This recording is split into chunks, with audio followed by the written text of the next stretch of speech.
This story is from Reddit user Avagab. 4 a.m. fire. I live in an old apartment building. I've been here for about 2 years and my roommate and I have had very few scary experiences so far, except for this one that happened last summer. It was around 4 in the morning when we were woken from a dead sleep by the fire alarms going off throughout our entire 4-story apartment building. Seeing as this place is occupied mostly by seniors, we figured someone had left a pot on the stove again. I grumbled and blindly grabbed for a blanket. Last time we had a false alarm, I was left shivering and barefoot on the sidewalk waiting for the fire department, and I wasn't about to let that happen again. My roommate and I put on our shoes. I grabbed my phone and keys, and we poked our head out into the hallway. Nothing seemed off. The hall was empty. No one else had come out of their apartments yet. Reluctantly, my roommate and I walked down the hall toward the lobby. We figured our neighbors would soon follow suit. It was only when we went through the lobby and out the front door that we realized something was actually wrong. A handful of people who had already come out of the building were running and shouting about how the building was actually on fire this time. We followed them around to the side of the building as more and more people fled in their pajamas, and to our horror, we saw an apartment on the top floor belching out flames. People were frantic, searching for water, a ladder, anything. Someone remarked that there was a lady who lived in that apartment who had mobility issues, and she needed to be rescued now. And where the hell was the fire department? My roommate was quite disturbed by the whole scene, so we decided to go back to the front of the building, away from the fire. On our way, we saw a guy jump off his balcony to the ground. He rolled when he landed, but I think it still really hurt, judging from how he sat on the grass and groaned for a while. He was lucky to only be on the second floor. There was chaos, yelling, screaming, an odd mix of panic and disinterest, especially among the senior citizens who didn't want to leave the building because using the stairs was so difficult. The fire department arrived much quicker than they ever had before, seeing as this was a real emergency, and it wasn't long before elderly ladies in nightgowns were being rescued via ladders and wheeled off to the hospital next door. At one point, the man who lived below the apartment on fire had a screaming episode at one of the landlords, the one that looked like a walking skeleton with an oxygen tank and a scooter. By the time the fire department got everything under control, it was around 6 or 7 a.m. The sun was up and people were beginning their morning commute. The fire department had blocked off our whole street, which must have been a pain, and the entire population of my building sat on the curb in pajamas and blankets. Little kids, old people, broke college kids, the works. The community really pulled together that morning. The public bus service gave us a couple buses to sit and warm up in instead of standing around on the chilly sidewalk. Paramedics handed out blankets and assessed injuries. The people in the surrounding houses were kind enough to bring us water and snacks. One lady brought a serving tray with mugs of tea from her own kitchen and offered it to anyone she could. Fine. My mom came down to rescue my roommate and I, even though she lived an hour outside of town and hadn't even showered yet. She brought us breakfast and a change of clothes, as we didn't know when we'd be allowed back into the building. The most disturbing details of what had just taken place that morning came to us as we were waiting on the bus. Everyone was talking about the fire, of course, but one man had a particularly horrifying detail to add. He'd heard through the grapevine that the lady whose apartment caught fire never made it out of the building. Sadly, we suspected as much, with her mobility issues and all, but there was more. The firefighters apparently found her in the hall. She had made it out of her apartment, but couldn't escape the smoke. Whether she died from smoke inhalation or from burns, we aren't sure. But one thing the man said that sticks with me is that someone said that as they stood outside and watched the flames, they heard the woman screaming, "Help me, I'm burning." I've always been afraid of burning to death, and the idea that my neighbor may have had such a horrifying end is deeply disturbing. I know the man who lived below her heard her screaming. He wouldn't stop talking about it. I think he ended up with a form of PTSD from this event, and I don't blame him. We were all brought to a community center where the fire department and emergency response volunteers helped bring some clarity to the situation and told us what to expect. Everyone was very kind and sympathetic to us. Whatever we needed, they provided for us. I think all of that is pretty standard procedure, but still, I was extremely thankful to the kindness of the volunteers, firefighter, paramedics, and Good Samaritan. It was pretty surreal to be in a situation like that. We had had almost nothing on us. My roommate hadn't thought to grab her phone, so she had to borrow mine to let her family know she was okay.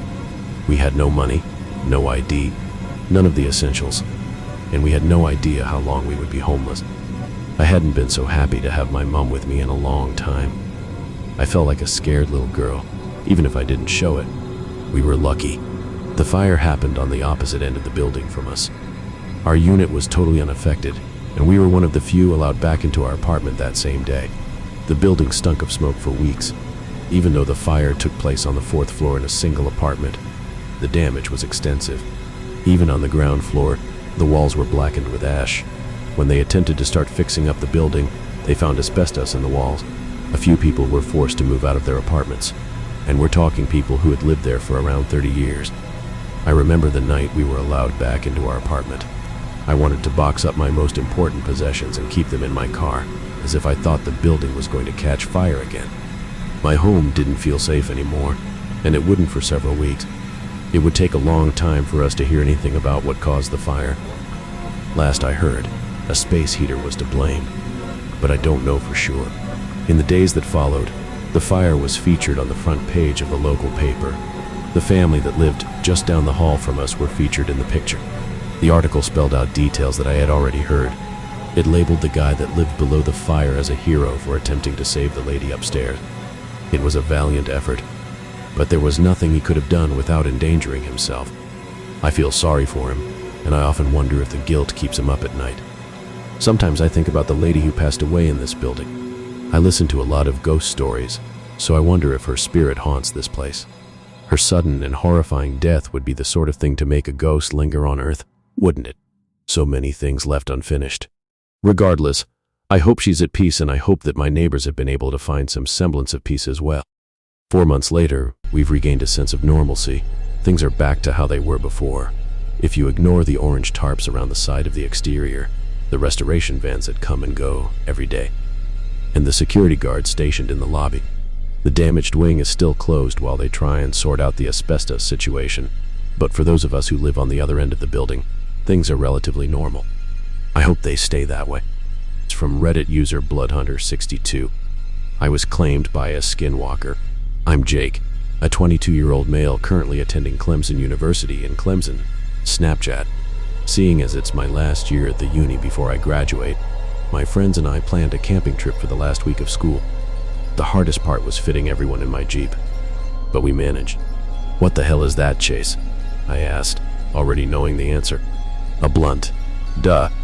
Chase was the stoner of our group, because every group just has to have one. He was a chubby little white boy, about 5'8", with brown hair pulled up in a bun, and just enough chin hair to look like Shaggy from Scooby-Doo. "Damn it, man. You're not gonna hotbox my car," I exclaimed. I would shake my head in disbelief if I wasn't so used to it. "I agree with Jakey. At least save it for when we get there," Blair chimed in. Blair was the most playful one in our group, at least around me. She was about 5'6", with fair skin, long red hair, light freckles around the bridge of her nose, and bright green eyes. "Thanks, Blair," I said with a sigh of relief. She smiled at me and went back to playing whatever choose-your-own-adventure game she had recently installed. We didn't even make it 5 minutes without another argument in my backseat. I let out another sigh. It's going to be a long week. When we arrived at the forest, I made sure to do a head count in case we lost anyone at a rest stop. Okay, there's Blair and Chase, staying as far away from each other as possible.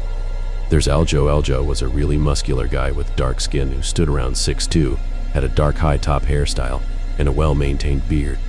And there is Corey. By far the nicest person in our group. Corey stood at 5 feet 3 inches, had caramel-colored skin, and curly brown hair that framed her face nicely. "So Jake, what are we waiting for?" she asked in the nicest way possible. "Let's go enjoy the great outdoors." I half expected her to end up singing to the little woodland creatures on our way there. No point in delaying it any longer, I get. While we were scouting out the forest for a good campsite, I felt strangely calm. There's just something about being in the woods that feels so serene. The birds singing their sweet songs as the sunlight reflects through the beads of dew on the leaves is just so relaxing. My moment of peace was interrupted, however. Something was off. It was just enough for you to notice, but not enough to pinpoint. I stopped walking and concentrated on finding the source of my unease. One bird was out of sync. All the other birds were singing in perfect unison, but this little guy was half a beat behind. No one else seemed to notice it, so I just kept walking. I still thought it was a bit weird, but oh well. The little guy was probably still learning, after all. When we finally found a site we could all agree on, it was almost dark. Chase and Corey started building a campfire, while Blair, Aljo, and I began assembling the tent. So Jake Aljo began, "You brought the arrows." "Right. Of course. Did you bring the bow?" I responded. Instead of responding, he simply tossed the bow my way. I grabbed it and tested the drawstring. It felt nice and strong, tight but reflexive. It was a beautiful maplewood bow, gifted to Aljo by the Navajo tribe we had met a few years back in Utah. I set it down near his tent and got to work helping Blair set up ours. "Here, let me get that for you," I said as I hammered a tent spike down. "Thanks, Jakey," she said with a smile. "I'll go get our bags." Before she could take a step toward the car, Chase showed up in front of her. "I'll go with you then," he said with the creepiest wink I've ever seen. He has a really punchable face, I thought. "How about you just go get them by yourself?" Blair retorted with a wink of her own. Chase sighed in defeat and started off toward the car. While Chase was getting our bags from the car, the rest of us sat around the campfire. Corey was talking to Aljo with a bright smile on her face, as usual. I heard something about it being a nice night for s'mores before I was reminded of the redhead sitting next to me. "So, Jakey, you ready to spend a whole week with us?" Blair asked playfully. She said us, but I knew she was more so asking if I was ready to spend a week with her. "There's no one I'd rather be stuck with," I replied with a wink. Her eyes lit up at this and her smile grew wider, making me wonder what I had just gotten myself into. She grabbed my wrist and yanked me toward her tent. Blair, you sure this is the best time for this?" I asked hesitantly. "Oh, shut up, Jakey." She pulled me in the tent and zipped away my view of Aljo, giving me a thumbs up and Corey just staring, innocently wondering what was happening. I turned around to find Blair, tablet in hand. She held it out to me and told me to choose a game. Well, this isn't what I thought was going to happen. I tapped on one called Not Much Time and sat down on the tent floor. She sat next to me with her head on my shoulder, and we alternated choices in the game. Apparently, this one was about someone who suddenly has the power to stop time. My first choice was whether to use my power to help someone, steal from someone, hurt someone, or just restart time. I decided to help someone. "Aw, but that's so boring," Jakey, Blair whined. She, of course, used her choice to hurt someone the next time we played. We ended up replaying the game 5 more times before we fell asleep. When I woke up, I could see rays of sunlight peeking in through small holes in the tent. My right arm was still asleep, so I went to move it, but couldn't. I looked over to find Blair hugging my arm like a teddy bear. I let out a sigh and gently freed my arm from her death grip. I noticed the dead tablet on the floor and plugged it into a portable charger. I unzipped the tent and walked out into the fresh pine-scented air. I thought I was the first one awake, but that thought was shattered when I noticed smoke coming from Chase's tent. Really? This early in the morning? I relit our campfire and boiled water for some oatmeal. I made sure I had enough for everyone and poured in the packet. In a few minutes, I had 2 bowls of oatmeal and headed back to Blair's tent. "Hey, Blair, I made breakfast." She was still asleep. "Hey, dummy, I got you something," I said as I nudged her with my foot. She whined about not wanting to go to school today and tried to go back to sleep. I sighed and put the bowl down in front of her face. And, like a dog, she sniffed a little and opened her eyes. "Oh, hey, Jakey," she said as I rolled my eyes. I sat down next to her and ate my oatmeal. Well, I guess it could be worse. His chores around Camp. Blair and Corey decorated everyone's tents. Chase got wood for the fire, and Aljo and I went hunting. Aljo was more familiar with the bow than I was, so I was wielding my knife. The knife, a 6-inch Bowie, made for an easy kill up close, while Aljo was our ranged predator. So far, all we had seen were rabbit and deer tracks, but neither of the animals that had left them. We set up some snares for the rabbits, and decided it would be best to set up an outpost in a tree to let the deer come to us. We found a decent-sized tree and climbed up to wait in the branches. While we waited on our prey, Aljo was dead silent. I felt calm and focused, like I was a born predator on the hunt. This feeling was quickly shattered, leaving only unease in its wake. My eyes scoured the forest floor for something, anything out of place. That's when I saw it. There was a single deer grazing on the dew-covered blades of grass. As it gated to another patch of grass, I studied it for abnormalities. The problem was easy to identify, as the deer walked differently from any deer I had ever seen. Its steps were janky, uncertain almost, as if it thought the floor might give out from beneath it. It would tap the ground with its front hoof in one spot, and then stomp the same hoof down a foot away from where it tapped. As it did this, it was making a noise. It sounded almost like a low growl. Now, maybe there was an explanation for its lurching steps, but I know deer don't growl. As I thought this, the deer's head suddenly jerked up toward me and Aljo. My breath caught in my throat, and my heart lurched as violently as the deer had stepped. The demon was now gazing into my very soul with its bright yellow eyes. I couldn't bring myself to look away, that is, until Aljo fired an arrow into the damn thing. The thing let out the most blood-curdling screech I've ever heard before or since. It took off into the bushes and we got the hell out of that tree. That night, we were all chilling by the campfire eating s'mores. Corey and Aljo were talking again and really seemed to be hitting it off. I smiled at the thought of my two friends being happy together. They certainly deserved it. Chase had gone into the woods to take a leak and should be getting back any time now. I started thinking about that deer again. What was that thing? It couldn't have been a deer. I'll try to keep you all safe. I was broken out of my thoughts by a small hand gripping mine. I looked to my right to find Blair smiling at me. "What you thinking 'bout, Jakey?" she asked in her usual, playful tone. "Just how good these s'mores are," I said with excitement. "Thanks for bringing the chocolate." She laughed and punched my arm. "You're a bad liar, you know, Jakey," she teased me. "No, really. These are great, babe," I replied in between bites. She laughed again and rested her head on my shoulder. We were all laughing about some embarrassing memories of Chase when we heard an ear-piercing screech. My heart threatened to jump out of my chest and into the fire. It was the same screech that the deer had made earlier that day. Aljo and I shared a glance and jumped into action. I grabbed my blade and he his bow and quiver of arrows. We were just about to head out to find Chase when Blair grabbed my hand and looked me straight in the eyes. She didn't need to say anything for me to know she was scared.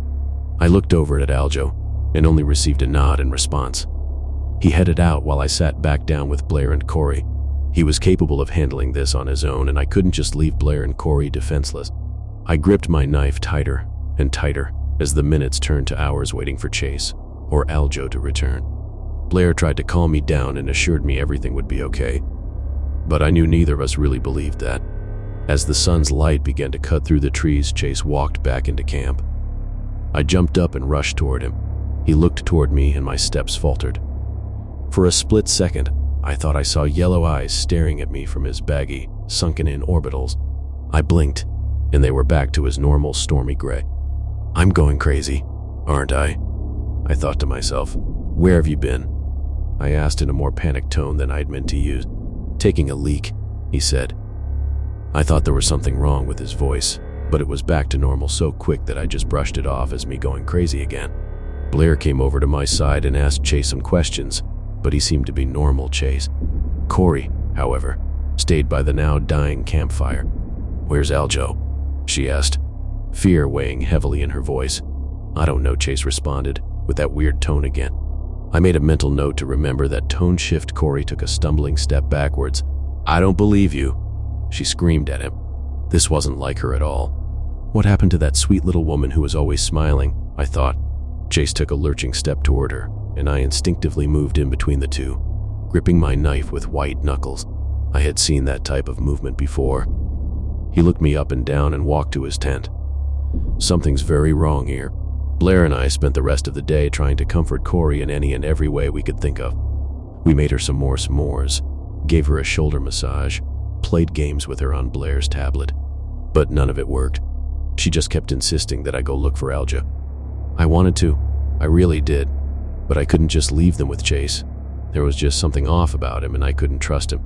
It was almost sundown and Blair was cooking a rabbit over the fire.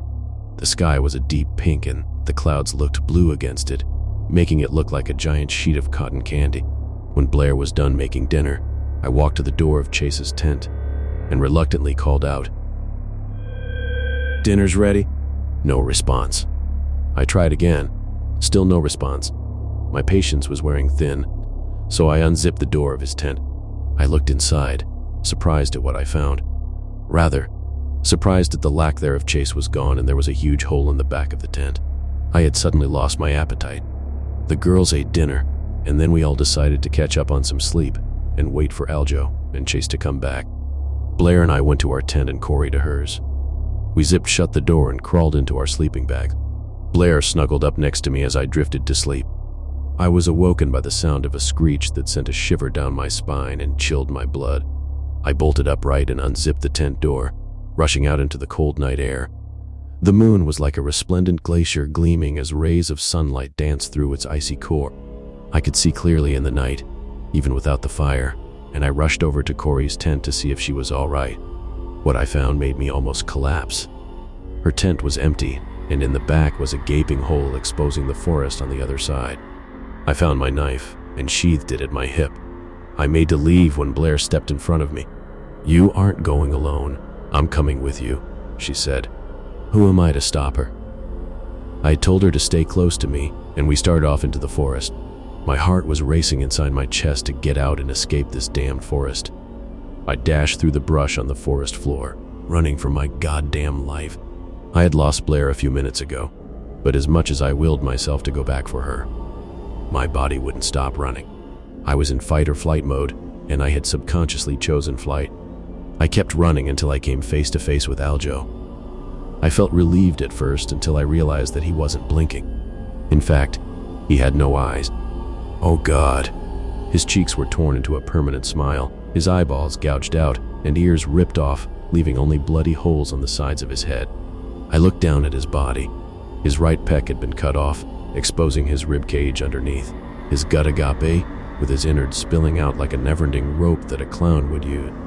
I turned to run to my left, but was met with the body of Chase, in a similar state to that of Aljo. I stumbled backwards and turned to run the other way, but was met with Corey. What was done to her, I won't describe. I already have to see it every night in my dreams.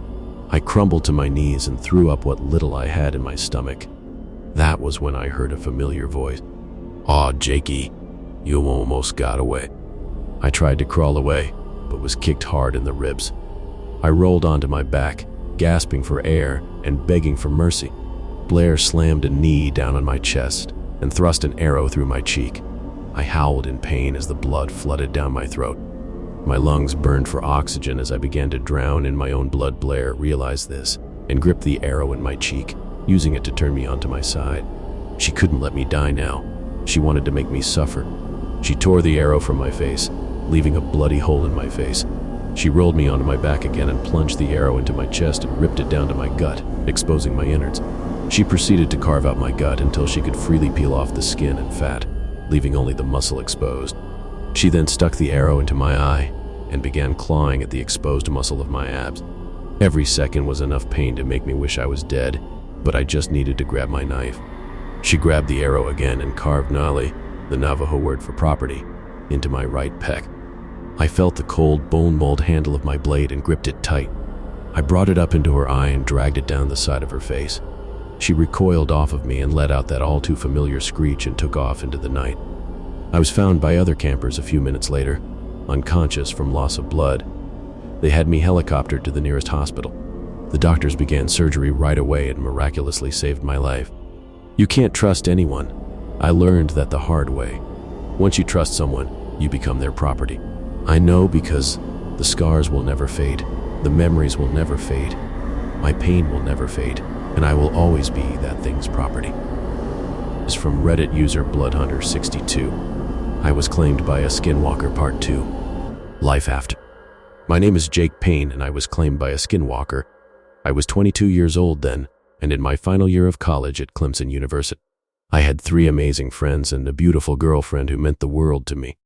We decided that on our last days of college, we should do something fun, so we decided to go camping up north. It was the biggest mistake we could have ever made. All of my friends were brutally murdered at the hands of the skinwalker, their bodies being horribly mangled and put on display like trophies. My girlfriend was killed, her skin becoming a disgusting flesh suit for the beast. It used her to get close to me and horrifically disfigure me. I was forced to destroy the beautiful face of my girlfriend. She was the love of my life, and I killed her. It's been 5 months, and I still live with the pain of the memories of that week. Not a day goes by that I don't think of ending it all. I toss and turn every night, begging for forgiveness. My dreams are plagued by the memory. Every time I close my eyes, I see Corey, mangled and disfigured beyond recognition. I see Aljo, his entrails hanging from his torn gut, eye sockets bloody and empty, and jaw broken and loosely hanging from the side of his face. I see Chase, as well, bloody holes where his nose, ears, and eyes should be. I hear them plead for mercy, screaming in eternal agony. I wish we had never gone on that camping trip. They would still be alive and happy if it weren't for that goddamn trip. It's all my fault. I was the one who suggested it. They didn't even want to go, but I pressured them into it. The only reason I'm still alive is because I'm too much of a coward to pull the damn trigger. I don't even have any money to pay someone to do it for me. I'm just a waste. I get out of bed and go to the kitchen to make some coffee. I make a fresh pot and pour myself a cup. Sitting on the couch and sipping my coffee, I think about the future. It's not something I usually do, especially considering how much I've been wanting to die lately. I'll need a job if I'm going to keep living like this. It's not like anyone will actually hire me, though, looking like this. I gently run my fingers along the scar lining my cheek and the hole where my eye once was. I can't even go out in public without children screaming or hiding behind their parents at the sight of me. Others gasp and steer clear of me. Hell, I can clear out a restaurant just by walking in. I'm a monster. Later that day, I decide to try finding a job. I put my resume out there and apply for a few different jobs, such as providing tech support and even working the suicide hotline. I thought that way people wouldn't have to look at me, and I can help people. I just feel so useless now, and this lets me help people, even if I can't help myself. Shower before bed. As I enter the shower, I wince as the water hits my body. The heat does not feel very good on my scars. I tough it out, and it actually starts to feel quite nice. I get out after a few minutes and head to bed. Laying down, I turn on some relaxing music and start to drift off. I gaze at my surroundings. I'm back in the forest. Oh no, I think to myself, this can't be good. As I take in the setting, I begin to walk around. The ground feels wet on my bare feet, and I think I can hear something. It sounds like screaming. This really doesn't feel right. I begin heading in the direction of the screaming. After 5 minutes of walking, the screams don't seem to be any closer than before. What the hell? As I think about what I should do next, the screams suddenly get much louder. It sounds like they're coming from all around me, as if a group of howling banshees were surrounding me and getting closer every second.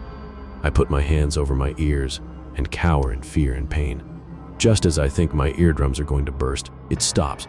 I slowly open my eyes, looking all around me to make sure it's gone. It's then that I see it, the source of the screaming. Standing in front of me is Corey, except she isn't the sweet, innocent girl I once knew. Her mouth is frozen in a chilling scream, blood leaking from her eyes, nose twisted and broken across her once beautiful face. Her neck is torn open, revealing her tongue pulled down through her neck in a fashion resembling a necktie. Her left breast is missing, exposing a bloody mess of exposed muscle and bone beneath. The left side of her torso is ripped open, her entrails hanging out like ropes over the edge of a cliff. Below the waist, her right thigh has an arrow sticking through to the other side, a chunk of muscle stuck on the arrowhead. Her left kneecap is twisted around to the side of her knee, as if it was grabbed and forcibly moved there. The left shin is snapped in half, bone having torn through the flesh and sticking out towards me.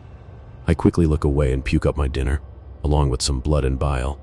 I gather my strength and turn to run, but find that she is already there. I turn and run in the other direction, but she's there as well. No matter where I turn, she's always there. I'm surrounded and can't do anything but look down to avoid the grisly sight.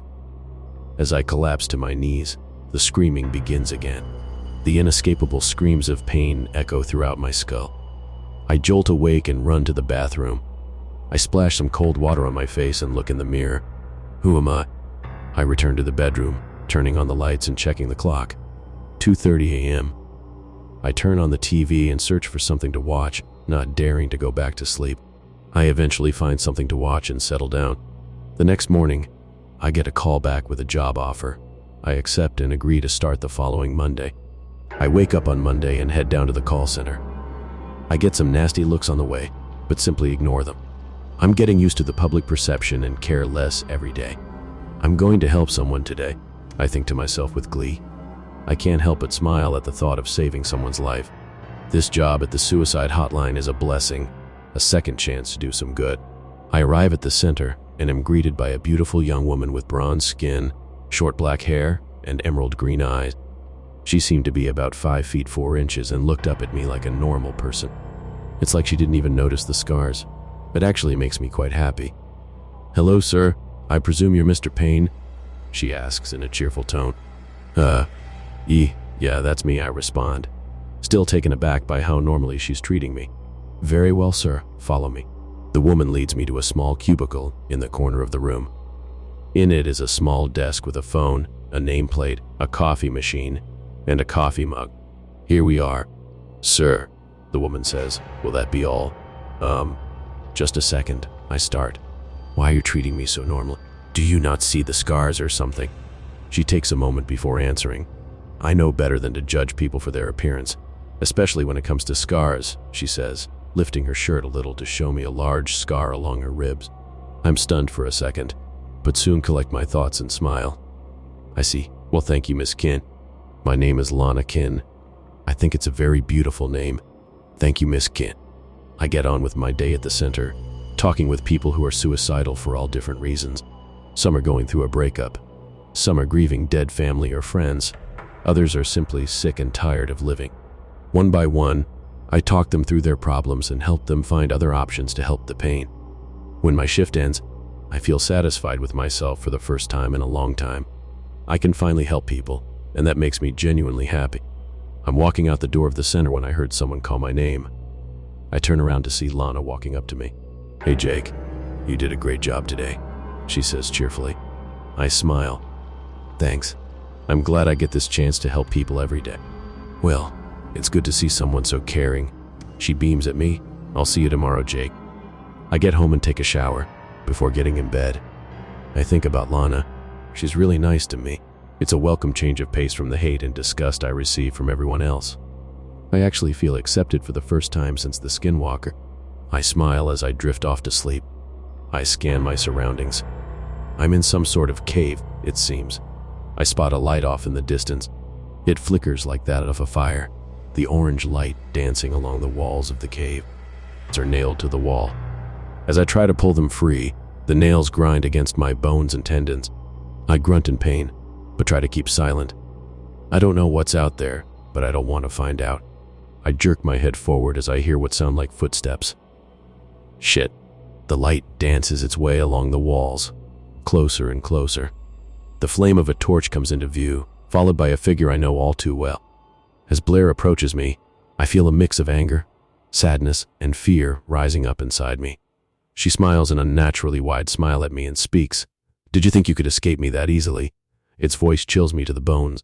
"Did you actually think you could be happy without me?"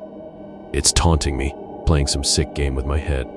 Suddenly, she lunges at me, tearing open my throat. I struggle to breathe, gasping for air and coughing up blood. She just stands there, smiling as I drown in my own blood. I spit at her, but she just keeps smiling. I awaken on my bedroom floor, covered in sweat and gasping for air. I guess I rolled off my bed in my panic to breathe. I try to push myself up off the floor, but I can't. I give up and lie there for the rest of the night. The next day, I walk into the call center and smile to find Lana waiting for me. She wears the same bright smile as before. "Hey Jake, ready to help people again?" I smile and reply, "You know it, Lana." She smiles and walks me to my desk. "See you at the end of the day, Jake." Later, Lana. It's another long and fulfilling day of helping people. I end my shift and meet Lana at the door. "Hey Lana, how are you doing?" I ask. "Pretty good, but I'm sure the people you talked to today are feeling better," she says with a wink. I laugh and say, "You give me way too much credit, Lana." We laugh and say our goodbyes. As I walk into my house, I feel happy. For the first time in a long time, I can actually say I enjoy something. I have a new light in my life, a new thing to look forward to, a new reason to get out of bed each morning. I smile to myself as I head to the bathroom, a hot shower waiting for me. That night, I fall asleep as soon as my head hits the pillow. I open my eyes and find that I'm nose to nose with Blair, her piercing yellow eyes staring back at me. I jerk my head back in fear, only to hit it on the wall behind me. I look down at my wrists, finding them bolted to the wall. I return my attention to Blair, who is still staring at me with a wicked smile etched into her greasy face. "Hey Jakey, how you doing?" She doesn't wait for me to respond before adding, "That's great, hun.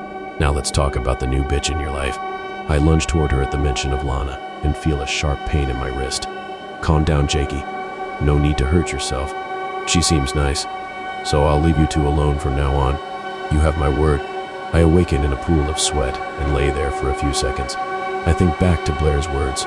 Will it actually leave? I reach up to wipe the sweat from my face.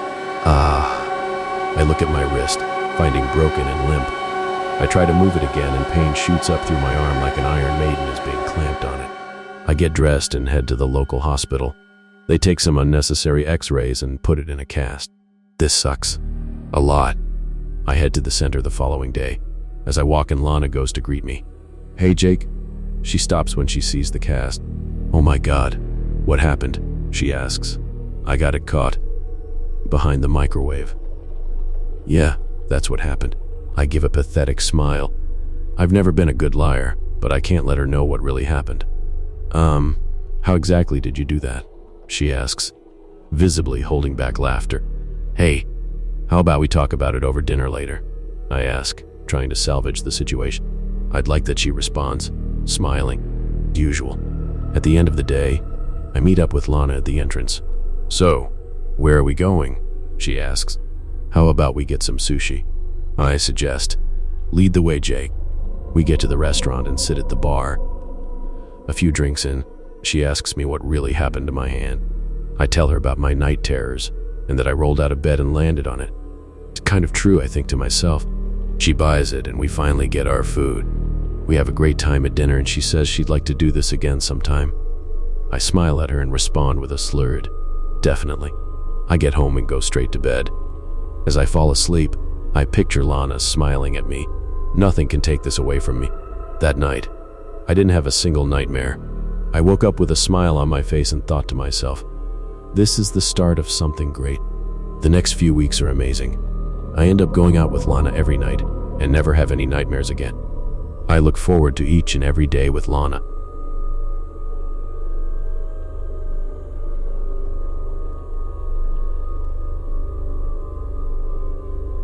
I wake up with energy and make breakfast before heading to the call center.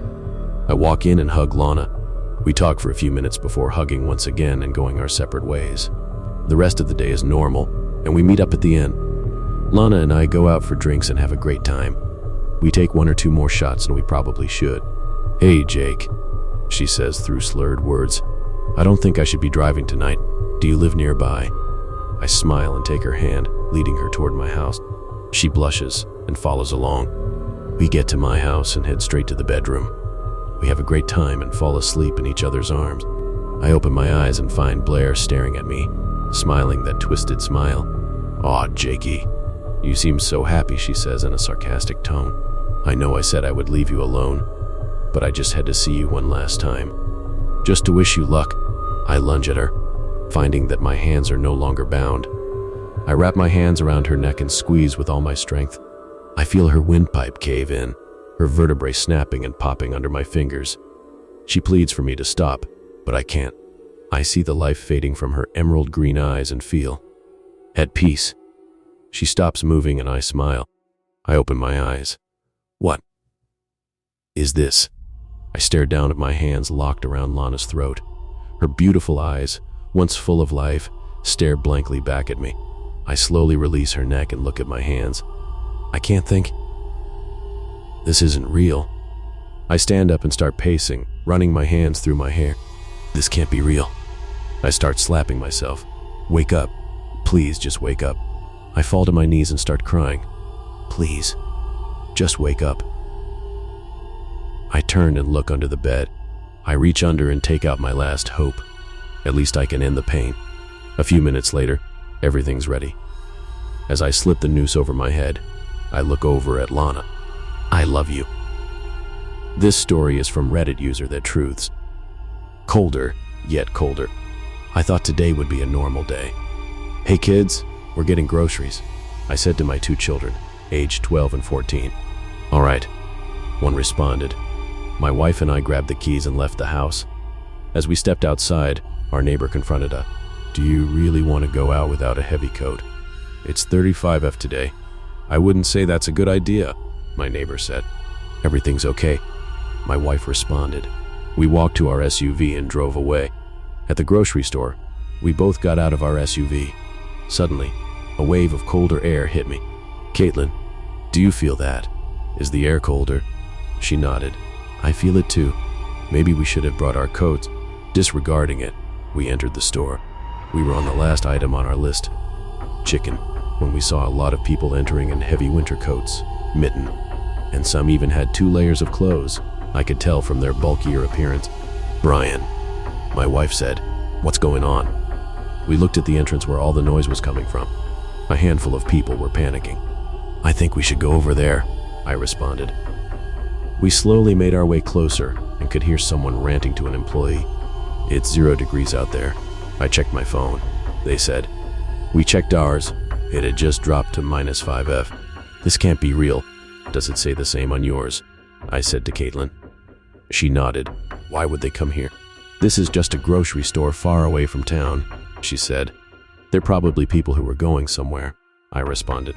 That's not important right now. Let's get home. Our kids. We ran up to the door, but it was blocked by the 10-15 panicking people. Outside, it was hailing and snowing heavily. How are we? Are we going to die here? I screamed. Thoughts raced through my mind. My children, my neighbor, and my wife, all gone in a blink of an eye. Caitlin, we have to get out of here fast. We tried to push through the crowd, employees, and travelers. We managed to reach our car, turned the heating up to the maximum. Brian, what will we do? Caitlin said. I don't know, I responded. The temperature dropped further, and the tires froze. We couldn't go for our children. It's inevitable, isn't it? Caitlin said. I looked out. The temperature had to be at least -30 F now.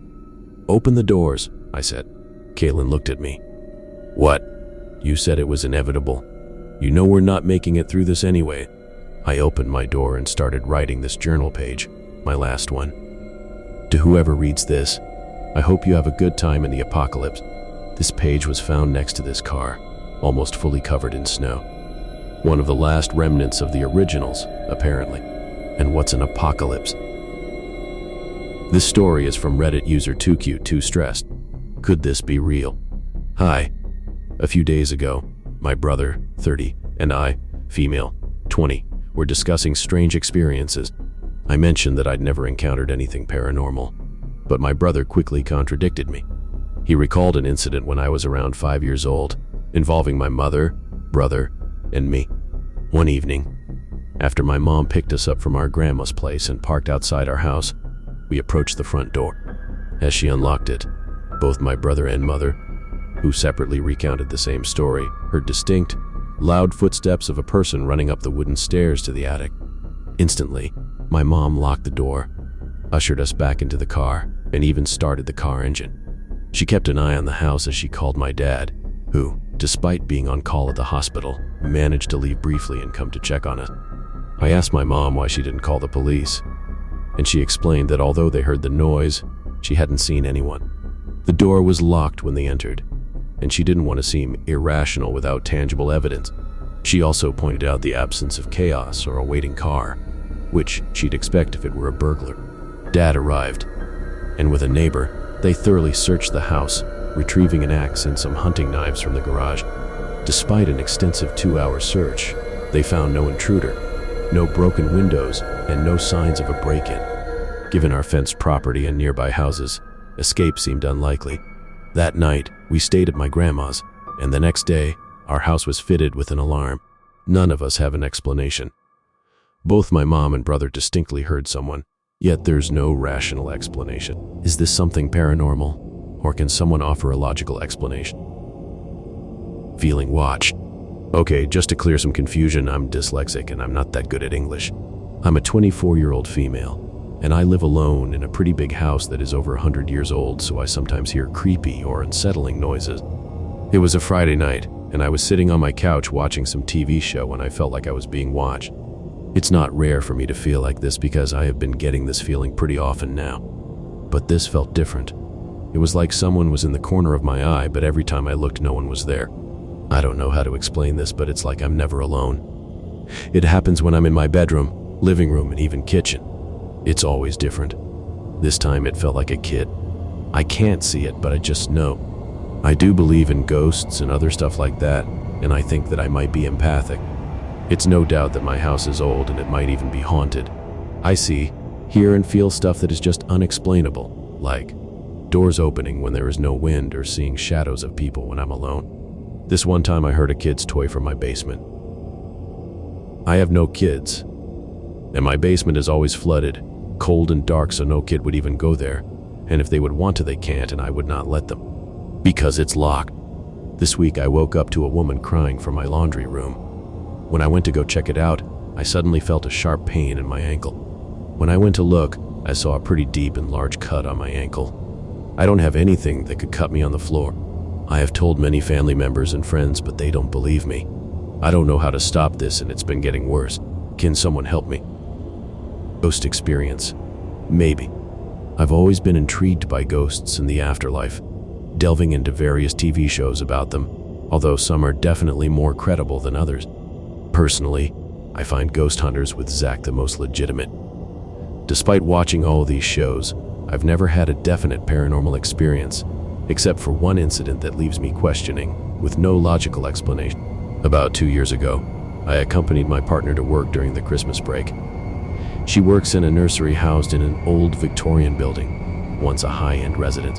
She needed to print something. The specifics escape me now. She always mentioned how ancient the building was, often hearing strange noises, including footsteps from above. We were the sole occupants that day. Unlocking the door set off the alarms, which we reset. No contractors were around, and ours was the only car in the parking lot.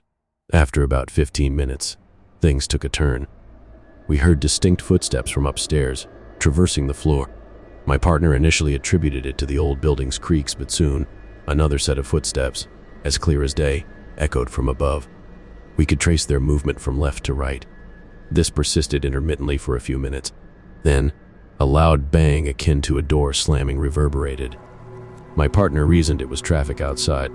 I tested this theory by looking out the window when a truck passed. The noise didn't match. Meanwhile, footsteps from above persisted.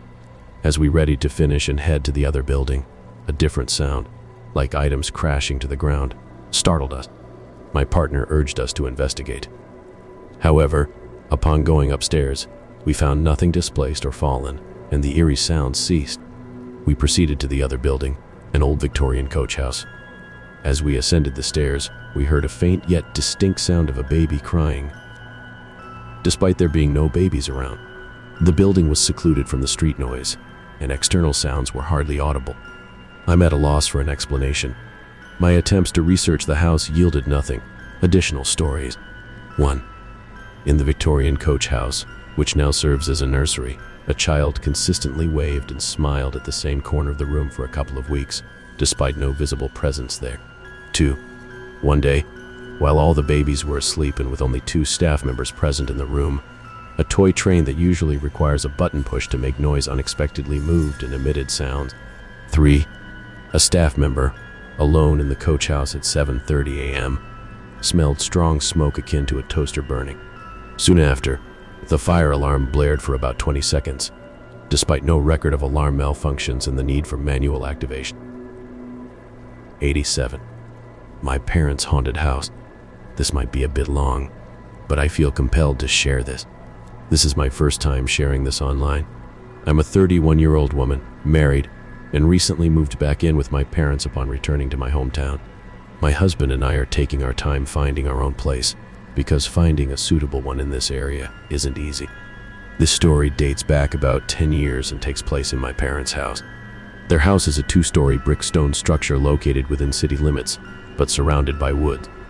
You enter through the garage into the kitchen, with the first bedroom to the left.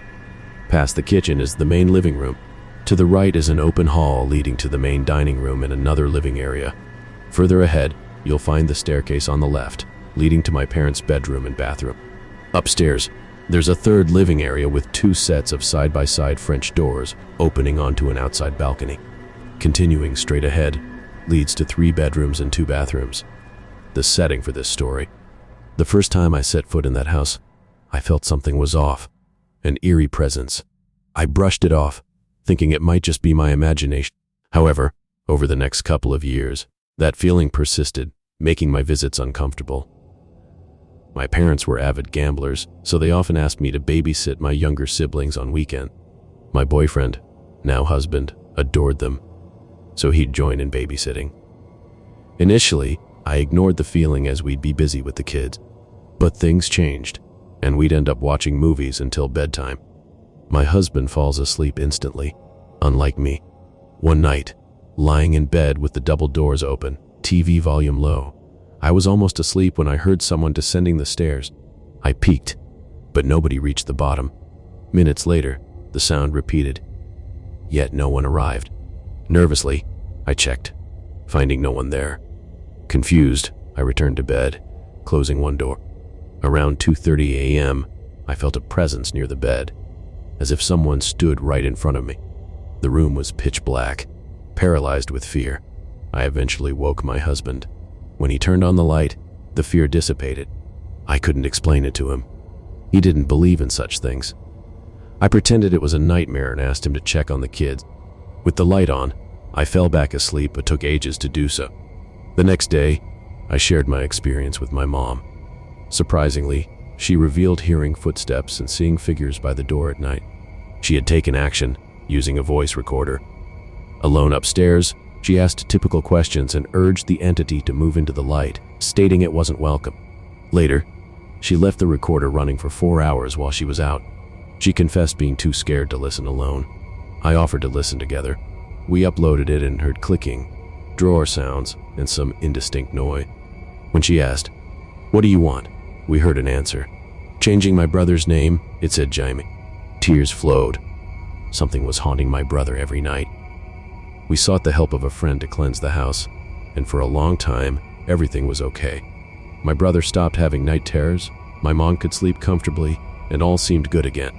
However, recently, I've been living in this house for a month and a half, and for the past 3 weeks, I've been seeing things, especially when I'm alone. Consequently, I avoid being alone anymore because of this overwhelming feeling of being watched. At night, I even felt as though someone was pulling on my blanket. It seems like it's time for another cleansing. Just a heads up, I'm the third generation on my mother's side with the ability to see spirit. On my dad's side, there's a history of practicing black magic before I was born. I avoid any involvement in spiritual matters and strongly recommend steering clear of it. Even if you're cautious, these spirits can linger for a long time, even beyond your presence. Update. I was sitting on the living room floor, playing with my nephew. My mom was on the left couch, and my sister on the right. My nephew had a toy piano made of cloth that could be folded up. It was among his other toys in the corner behind us. As we chatted and watched my nephew try to walk, the piano made a sound, as if someone was pressing the keys slowly. We stopped, stared, then looked at each other, shocked. The keys were then pressed rapidly until it finally shut off by itself. Mom and I weren't scared, but my sister was terrified due to something that happened to her last night around midnight. That's a different story. This story is from Reddit user Aniad, the haunted ass abandoned mansion. So, in my city, at the end of the street that I live on was a beautiful mansion that has been abandoned for 30 years, chilling near the lake. Crucial to the story, a couple friends and I had decided we wanted to go explore it because of how long it had been abandoned. Keep in mind, a 19 male was with all females, 17 to 19 female. We decided to at first sit by the water and have a couple cigarettes. After about 5 minutes, we heard some blood-curdling screams coming from a child, and as we had looked around and there was no one there, we got scared, so we decided to go inside of the house through a broken garage door. Because everything had been boarded up, the minute you walk in the garage, you see a door which goes down one hallway to the main room, as well as a set of stairs that goes upstairs to the bedroom. I wanted to look at the main room, and my friends went upstairs, which is not a problem because obviously I can handle myself if I encounter someone crazy and human. After about 10 minutes, I found the basement, which had its own little movie theater, and in the corner what I thought would have been a broom closet was in fact a child's bedroom with a padlock on the door. So, in the pitch black, I decided to use my flashlight and look around, and I had found a picture of a burning man beside a rock with engravings on it. I had left a peace offering and left the room. I sat in the movie chairs for a second, And not even 2 minutes later, I felt choking and really cold hands around my neck after trying to pull up something that was not there, but felt so real. I heard a man tell something to let go of me and told me to run away and to get my friends and go, according to this masculine figure I saw, and heard we were not safe there. And then I heard my friends scream, and I ran upstairs, knowing where they were, and there was blood dripping from the walls, and it was not just me that had saw it. And the woman had come out of the fireplace, and in a partially burnt, I'd like to say 1960s dress, open burn wounds on her hands and neck. I grabbed my few friends and we left and sat outside and recuperated, but before we had left, my back was burning and my best friend's leg was feeling wet. We had lifted up my shirt, and I had 3 scratch marks down the back, and we rolled up my friend's pant leg, and she had a huge gash on her leg and 3 claw marks on her arm. To this day, we don't know what happened there, and we have not gone back to find out. Hey guys, I wanted to share another paranormal experience I had about a year ago in 2022. Back then, I used to live with my parents in my old room, which had my desk and office chair. I was on a Discord chat with a friend I met online, discussing their experiences with a demon, a very sad story, and it was late at night. Feeling sleepy, I closed my eyes while talking to them, but suddenly, I heard the wheels of my office chair, the one I always tuck under my desk, roll. Startled, I opened my eyes and turned towards my desk. To my surprise, my chair was about 2 feet away from where it should have been, and the jacket I had placed on it swayed as if it had just moved. I had 2 jackets on that chair, so it couldn't have moved without my help. Moreover, there was a rug behind it, so it would have needed force to move it that far. I panicked a bit, ended the call with my friend, and told my parents about what happened. My mom asked my dad to give me some liquid, maybe holy water, that my grandma had given them. She instructed me to dab the back of my knees, the inside of my elbows, and the back of my neck with it.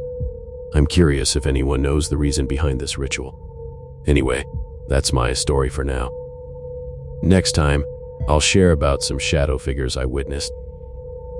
Never play the piano in the old woolen mill. I'm a pianist. I have been since I was a child. Every day I would wake up and plink the keys of my old grand piano inherited from my great-grandparents. But every day I played, nothing sounded right. Everything sounded out of tune. The keys felt off, the piano itself felt cursed, like I couldn't play a melody even if I tried to. I recently turned 15, meaning I am now a sophomore in high school. Everyday classes felt so boring. Nothing could make me feel at home like sitting on the bench of my piano. As I was eating my bland chicken sandwich provided by the school, I sat alone with my girlfriend, Amelia. She is truly the most beautiful person I've ever laid my eyes on. Her long, straight black hair, her perfect social butterfly personality. She was truly perfect. I, however, am short, anti-SoCal, typically frowned upon. I'm a loser. One of Amelia's many friends approached her. "Check out these pictures," he said. I glanced upon the pictures on his dimly lit phone. They were taken in some old building, the factory, in the far corner of town. "It's beautiful." Amelia seemed unamused, but I spotted something in the pictures. "That one. Was it taken in the factory too?" I say, shaking. I don't talk to people I don't know, so this is new to me. "Yeah, all of these are in the factory." I looked closer at the picture to confirm my suspension. A piano, an old dusty piano. "Anyways, gotta show these to some other people. See ya, Amelia." Amelia waves and turns to me. "You saw that too, right?"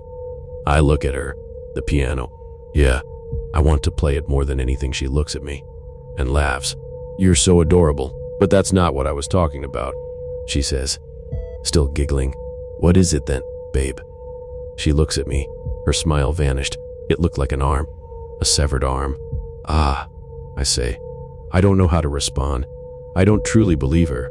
She tells me little things like this to get me scared.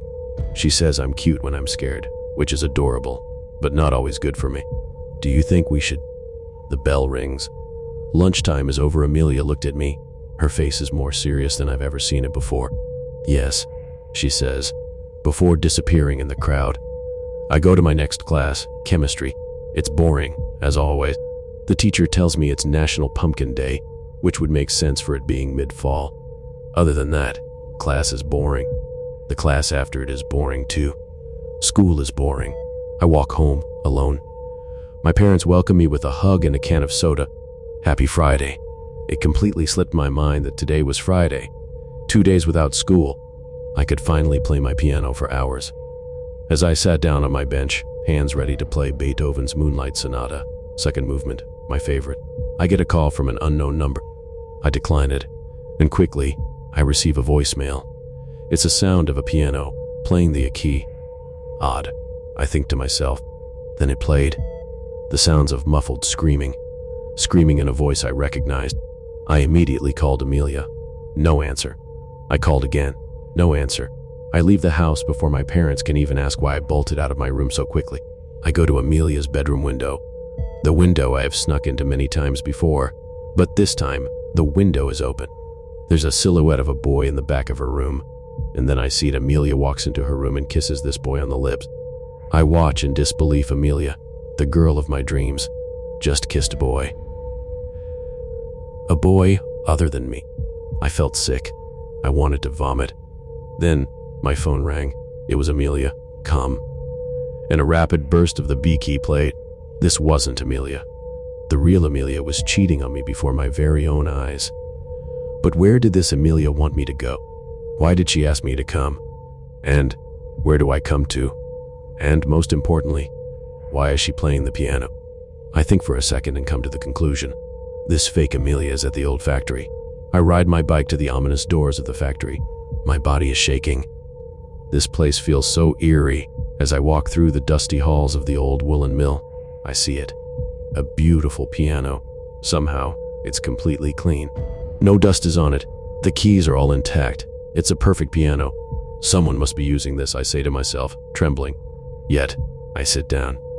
I ready myself to play, and it sounds perfect. It's better than my old, dusty piano at my house. It's perfect. When I check the time on my wristwatch, I see it's nearing 6 p.m. I've been playing for 3 hours. Shit. I'll be late for dinner, I guess. As I make it halfway home, I get a call. It's Amelia, again. Play me, I start to get scared again. Play me, she says. Against all better judgment, I turn around. As I walk back into the factory, I call for Amelia. Hello? I say. I saw you with that boy, I say. I thought I was good enough for you, I call out. Thump. There's a loud noise in the distance. As I go to investigate, I see it. The arm from the picture. It's rotten. There's blood all around it, and a visible bone coming from it. I vomit. I quickly turn around. I want home. I want to leave. Then I see it. The piano. It's different this time. It's dusty, beaten up and missing several parts, but no doubt, it's the same piano as before. I go to play it, but no keys work. There's something in the piano, blocking the strings. I open the hood of the piano, and then I see it. I see her Amelia's rotted corpse stares me in the eye. She's missing her arm and her neck seems to be slashed. I step back. Sorry, she says. I turn around and see all the doors are locked. Sorry. But my most recent pet, a Wendigo, is doing a very good job at guarding my house from monsters. I have a pet Wendigo. The whole story is a little complicated, so here's some context. I'm a guy living on a ranch in Oregon. It's very, very rural here. My nearest neighbor is a mile away. To get to my farm ranch, you have to travel down a winding dirt road. And just when you think there's nothing out there, my farm appears in an enormous dirt clearing on the side of the road. I inherited the farm from my grandpa, and I took it upon myself to take care of the property. The total property area is 30 acres, and since it's in the middle of nowhere, the whole place was dirt cheap. I enjoy hunting, fishing, and camping, all of which could be done on the property. Behind my forest, there's a thick canopy of trees, and for miles, trees are the only things you'll see. I also went hunting regularly, and on one of the hunting trips, I kept seeing this thing. It had a humanoid shape, and it appeared to be pale. One night, I even tried to shoot it, but I ended up missing and scaring the thing. The nearest town is a couple of miles away, and it has a population of 6,000 people. Our area is kind of famous for cryptids. A fair number of cryptozoologists come here yearly. One Saturday afternoon, I was riding down the dirt road when I spotted what I thought was roadkill on the side of the road. Pulling over, I stepped out of my pickup truck. What I thought was roadkill was actually a baby elk. It was the size of my arm, but then I realized that there was something very wrong with the baby elk. It was mostly hairless, and its skin was pale. But as if that wasn't unnerving enough, the elk's teeth appeared to be dagger sharp. I don't know what compelled me to do so, but at that moment, I decided to take care of the lone baby elk until it was fully grown and able to live on its own. I carried the sleeping elk to my car, and I drove home to my cozy, cabin-like house. There's an old barn beside my house. That's important for later. Over the years, the baby elk, which I had named Milo, grew and grew, up to the point where he had grown to the size of a normal white-tailed deer. Strangely enough, I tried feeding Milo corn and plants, but he seemed to like bacon and steak. I considered this quite unusual, but some species of deer are omnivorous, right? And I guessed Milo liked meat more than what a normal deer would eat. I kept Milo in the empty barn beside my house.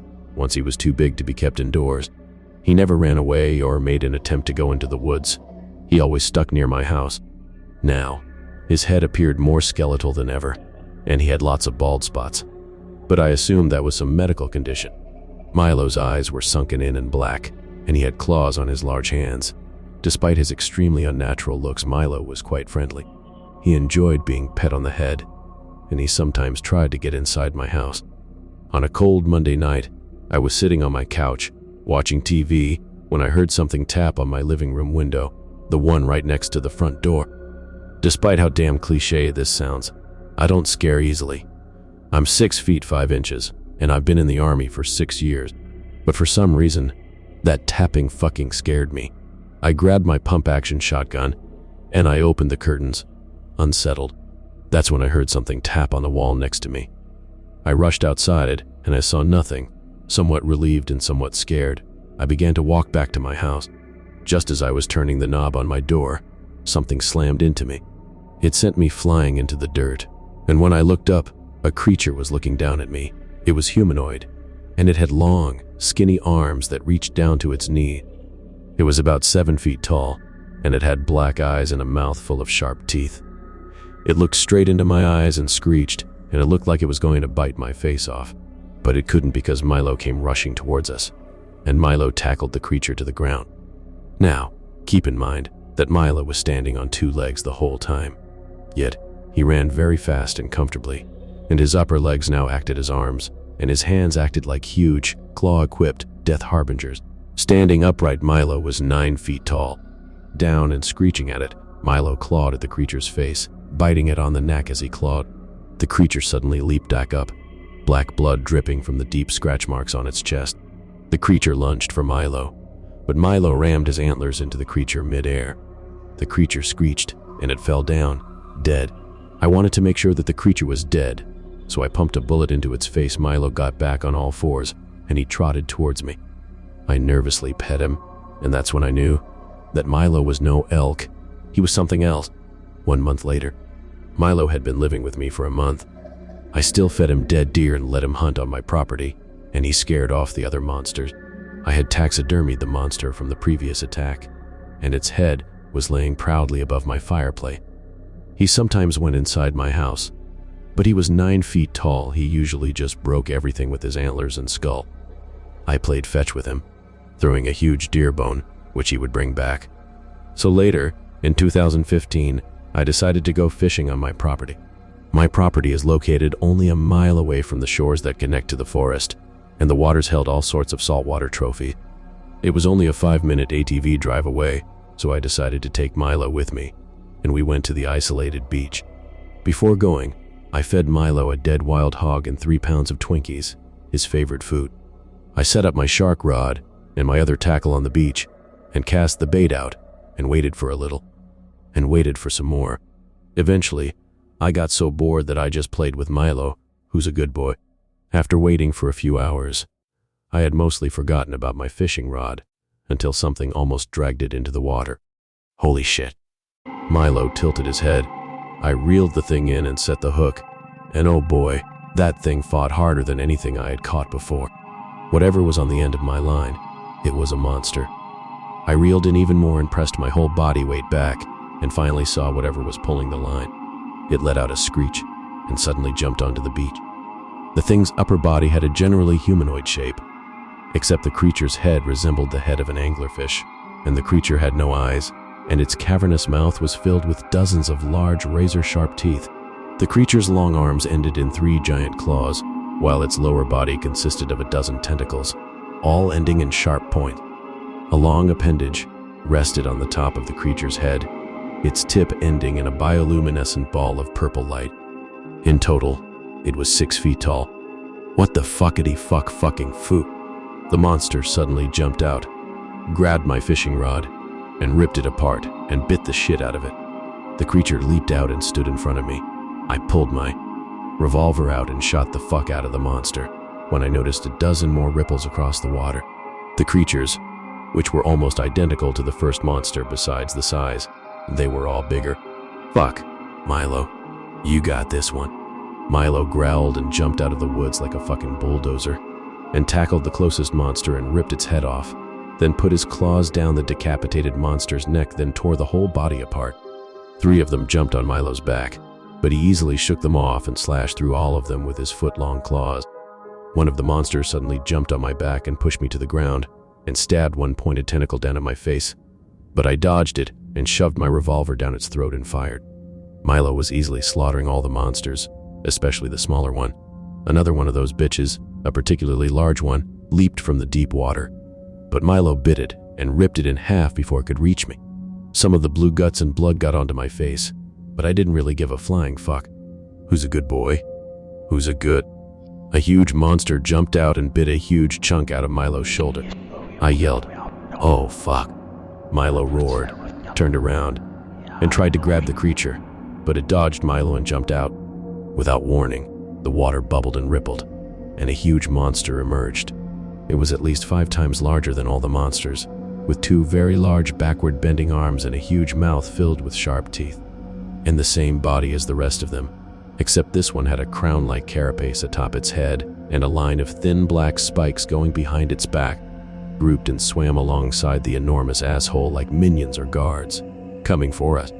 I fired and fired at the huge monster, but the bullets only seemed to annoy it. Milo jumped very far, at least 20 fucking meters, and landed onto the back of the leader, and bit an enormous chunk out of its head and clawed at its face. The monster screeched and tried to shake him off, but Milo had already bit another chunk out of its neck and jumped back to the shore, landing very smoothly and badassish. The monster and its minions roared, but were cut off when very loud gunshots came from at least 5 guns and completely obliterated the monsters. The bullets were from shotguns, assault rifles, enormous sniper rifles, and elephant guns, each which could probably kill an elephant. What the fuck? Can I at least get a thanks for saving your ass? Came a voice. I turned to see a group of men at the tree line decked out in combat clothing, all of them armed to the fucking teeth in the gums after that. The man who said it, a very tall and muscular man wearing a trench coat over a plate carrier, stepped forward. He was holding a pistol strapped to his side. "Who the hell are you guys?" I asked. "Name's Zach," the man said. "How did you know that these monsters were here?" I asked. "We have radars and we're here, waiting for the perfect moment. We weren't expecting you, though." Then they noticed Milo walking back out of the woods after he had climbed a couple of trees to get a better jumping point. "Holy shit, what the fuck is that?" All of the men aimed their guns at Milo when I said, "Wait, hold the fuck up. He's friendly. He's a fucking Wendigo," Zach said. "Yeah, I know. I found him on the side of the road, and though he was a deer or some shit, so I took care of him, but when I found out he was a Wendigo, he saved me from another monster, then he became friends with me ever since." Zach's face went blank. "Well, shit. I don't know what to do about this." "Hey, Sergio," an older man with a gray beard holding a sniper rifle called out. "Yeah? What do you want to do with this one?" "Well, fuck it. Hey, how would you like to become one of us?" "You and your pet Wendigo," Sergio asked me. "What?" I asked. "Become part of what?" "A cryptid hunter. You and your pet." "But damn, you two killed those anglers like they were nothing." "What the hell are angler? Do you want the job or not?" I considered it. I had never had a fun or eventful life, and I decided that today that would change. Milo and I, we could hunt monsters, something we were already good at. Fuck it. I'm in. The blood moon. The Appalachian Mountains loomed before me like dark sentinels, their ancient peaks shrouded in an eerie mist. The wind whispered through the trees, carrying with it the secrets of the forgotten. I tightened my grip on the shotgun in my hand, my knuckles turning white. Beside me stood a creature of legend, my pet Wendigo, Milo. Its eyes glowed with a hunger that matched my own, its presence a twisted comfort in this desolate landscape. We had been sent out after a request from a desperate family, a last resort for them. Their ancestral home, nestled deep within these unforgiving mountains, had become infested with eldritch demons. Creatures born from nightmares, they tore at the fabric of reality itself, preying on the weak and the unsuspecting. The family, driven to the brink of madness, had sought out our unique services, knowing that only the unholy alliance between man and Wendigo stood a chance against these abominations. The family called them demons, and in my experience with real demons, these were not the real deal, but rather another undiscovered species of cryptid. The moon hung low in the sky, casting an otherworldly glow upon the land. It was a blood moon, a harbinger of the horrors to come. We trudged through the thick underbrush, guided by the faint cries of the family's lost souls. Every step brought us deeper into the heart of darkness, the air thick with a sense of impending doom. Suddenly, a guttural growl pierced the silence. I raised my shotgun, readying myself for the onslaught. The Wendigo beside me crouched low, its elongated limbs poised to strike. From the shadows, a grotesque figure emerged. Its skin was a sickly gray, stretched taut over emaciated bones. Its eyes glowed with an unholy light, pulsating with a malevolence that sent shivers down my spine. It was humanoid, but barely resembling a living creature as its limbs contorted and twisted while its head snapped and clicked, its jaws drooling with hunger. I pulled the trigger. The shotgun's blast echoed through the night, tearing through the creature's chest. It let out a shriek that curdled my blood, but still, it advanced. The Wendigo leaped forward, tearing into the demon with a ferocity that defied nature. Its razor-sharp claws ripped through flesh and bone, leaving nothing but a mangled corpse in its wake. We pressed on, our mission clear in our minds. We were here to cleanse this unhallowed ground, to rid it of the evil that had taken root. But with every step, the horrors grew more twisted, more grotesque. The demons crawled from the shadows, their forms shifting and contorting with each passing moment. They were nightmarish amalgamations of flesh and tentacles, their faces a mockery of sanity. The shotgun became an extension of my arm, each shot a prayer for survival. The Wendigo danced through the chaos, its hunger insatiable. Limbs were torn asunder, bodies rent in two. The demons howled in agony, their unearthly cries carrying through the night, a symphony of terror. Hours turned into an eternity as we fought our way through the hive. The family's cries grew louder, their desperation fueling our resolve. Finally, we reached the heart of the infestation, a cavern bathed in an ethereal glow. The demons swarmed around us, their numbers seemingly endless, but we were not so easily defeated. The Wendigo's hunger had become a burning fire, an insatiable rage that consumed everything in its path. I fired round after round, my aim true, each shot finding its mark. The demons fell before us, their grotesque forms disintegrating into nothingness. And then, as quickly as it had begun, it was over. The last demon fell, its dying screech echoing through the cavern. The Wendigo stood before me, its chest heaving, blood dripping from its maw. We had triumphed, but at what cost?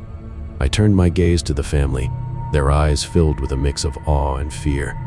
They had witnessed the horrors unleashed upon their home, and yet, they were alive. The Wendigo had saved them, had saved us all. As we made our way back through the Appalachian Mountains, a new dawn broke on the horizon. The blood moon sank beneath the earth, its malevolent influence waning. The world seemed brighter, the air sweeter. We had faced the eldritch demons and emerged victorious. But I knew, deep down, that the horrors we had faced would forever haunt us. The Appalachian Mountains held secrets that would never be spoken of, nightmares that would forever linger in the recesses of our minds. We had danced with the darkness and survived, but at what cost to our souls? The wind whispered its final farewell as we disappeared into the fading mist, leaving behind a trail of blood and broken dreams. The legend of the man and his pet Wendigo would be whispered among those who dared to tread these haunted mountains, a testament to the horrors that lay hidden beneath the surface. And as the world moved on, Ignorant of the terrors we had faced, I knew that the night would come again. The blood moon would rise, and once more, we would be called upon to face the unspeakable. Mysterious Fall 3695. Reflection in the TV. When I was a kid, about 8 or 9, I lived in this oldish house. We always heard stuff like babies crying or stuff getting thrown at us. I always felt like I was being watched. Our dogs would growl at the walls and stuff. I even remember one time where I would swear these dolls in my room would move. I was so scared I couldn't even sleep alone in my room. I always slept in the living room along with my brother. One night I was up a little late. My brother was sleeping and my parents weren't home. My mom was at work and my dad had to go run a quick errand. I don't remember what. But I looked at the TV and I remember I saw this girl in a white dress with her hair over her face like from that one movie. But in the reflection of the TV, the girl was right next to me. I was sitting on the couch and I looked over, nothing. And I looked back at the TV and it was still there. So I looked another time, and then when I looked back at the TV, it was gone. I'm really hoping it was my imagination, but part of me is telling me it wasn't. I'm still in denial of it happening, but I know what I saw. I've never told anyone because I was afraid of no one believing me, because I was just a kid. We've since moved to a different house after living there for 7 years, but that story still terrifies me today. The story is from a Reddit user, 2Sunflower. It's about the time when my friend and I went skiing, and it didn't go so well. I was 13 when this happened. In the winter of 2018, my friend Jenny and I got really into skiing. There was a lot of snow because we live in Norway. Usually, we went with her dad, but this time we didn't. Everything was great. We were laughing so hard I could barely breathe. But then, when we were on the trail that takes us home, so here's something you have to know. The trail is kind of like a T. It's like a right line. So when we saw that man, he was coming towards us. But we went into that turn. It's kind of confusing. My friend is a lot better at skiing than I am, so I was behind her. I looked back and saw that man. Keep in mind that we were 300 feet away from him, so we think that he ran towards us when we took that turn, but then slowed down when we could see him. He kept on walking, and then I saw behind me again, and I saw he turned and began sprinting towards us. So, I yelled at my friend, "He's coming." Then we began to run with our skis, but that didn't work, so I had to take off my skis. Finally, I got them off, and I was running so fast, but my skis kept falling because I was holding them in my hand. At this point, I felt blood in my mouth. I was tired. I just wanted to stop, but I couldn't. Finally, we made it up a hill, and that's the path that gets us into the neighborhood. But then, we kind of stopped because we thought that he was gone. I looked into my friend's eyes, and her pupils got so big. I instantly knew what it was. We ran into the neighborhood, and I dropped my ski, but I didn't care. So, here's where the miracle happened. My friend and I are neighbors, just on the opposite side. So her house is closest. Her house is mostly locked, but when we ran to the front door, it was unlocked. So, we ran inside, and her mom said, "Are you guys okay?" And we told her everything. We started bawling. Her mom called my dad, and he went looking for my ski and the man. He wasn't skiing. He had on black clothing. By the way, he found my ski, but I'm never going skiing alone again. Never think things like this can't happen to you. Can't. User The Stevie Games. My first sleep paralysis story. I can't pinpoint the exact date, but I think it was around March of 2018. At 12 years old, in 7th grade, I often indulged in listening to and reading scary stories online, including tales about sleep paralysis. However, I never thought it would happen to me. That night, I had a strange dream.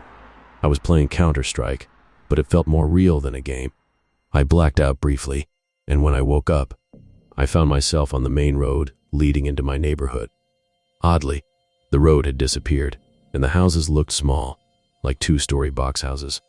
Elderly people stood in front of these houses, all engrossed in reading newspapers.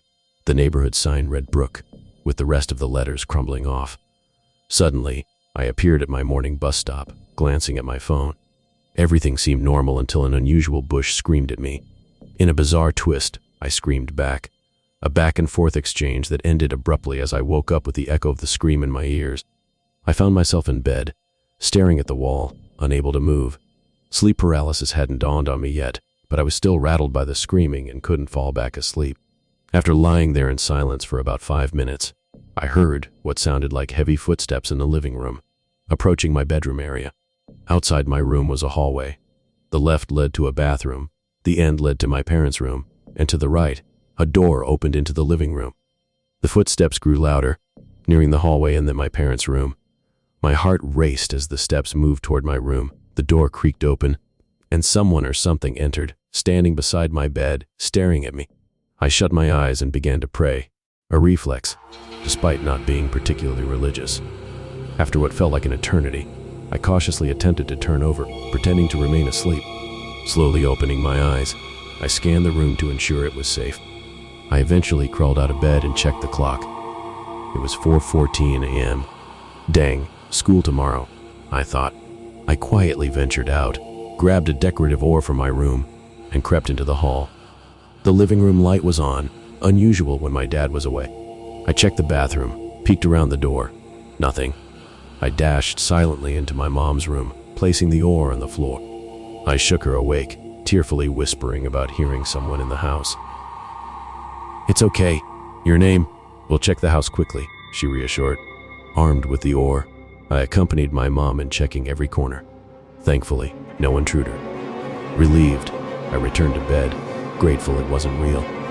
I haven't experienced sleep paralysis since, and I'm grateful it wasn't more severe. Compared to some other stories I've heard, this might seem minor, but I hope you enjoyed reading it. Storage room. When I was younger, I'd often visit my grandparents who lived in a one-floor house with an unfinished basement. I never liked it down there. It felt cramped, despite the basement's size. There was a small storage door that always gave me an awful feeling, despite this being a relatively new house, only about 6 years old. Around the age of 6 or 7, I felt increasingly uncomfortable going down there, even when accompanied by someone else. I remember once going down with my grandma to help her with something. She had to run upstairs because someone rang the doorbell, saying she'd be right back, despite knowing how uneasy I felt being alone down there. Reluctantly, I nodded and said, "Okay." Once she was gone, I was alone, and a sense of dread crept over me. I didn't move and didn't want to, despite the lights being on. This is where things started happening, and it still gives me chills. The lights began to flicker, and I heard noises and what sounded like talking, but it wasn't coming from upstairs, it was from the storage room. I heard someone say my name, and here's the part that freaks me out the most. The voice sounded like my grandma's. I was confused because how could I hear her when she was upstairs? Despite my fear, my curiosity got the better of me, and I started moving toward the storage room door. The closer I got, the worse the bad feeling became. When I reached the door, the basement lights went off. I wanted to run upstairs and hide, anywhere that wasn't the basement. I heard my name again, my grandma's voice, asking me to open the door to help her. I did, and I regret it. I couldn't see anything. It was pitch black, with only faint laughter echoing around me. It felt like an eternity until the laughing stopped, the lights flickered back on in the basement, and I felt a bit better. However, the downside was that I could now see a little into the storage room. In there, I spotted a small clown doll. My grandma despises clowns and wants nothing to do with them, so why was there a clown doll? I have no idea. Then, the lights turned on in the storage room, revealing red stains that looked like blood all over the place. I screamed, blacked out, and the next thing I knew, I was lying on the couch, my grandma looking at me, asking if I was okay. I have no idea if that was real or a dream, but it sure as hell felt real. This story is from Reddit user HaleyTills14. The cemetery. Let me clarify. I'm a 15-year-old girl living in New Zealand, and this incident occurred when I was around 12. In 2016, just before Christmas, something terrible happened. We learned of my aunt's passing, a close relative on my dad's side. She was a jockey, and her death occurred due to a horse accident that crushed her. Interestingly, her favorite scent was that of lilies, and this detail becomes significant later. About 2 years after her passing, during our Christmas visit to her, something felt different this time. The atmosphere was heavy, and I was overwhelmed by a wave of dread. It was so intense that I had to sit in the car for a while. Once the feeling subsided, I stepped out to explore the cemetery.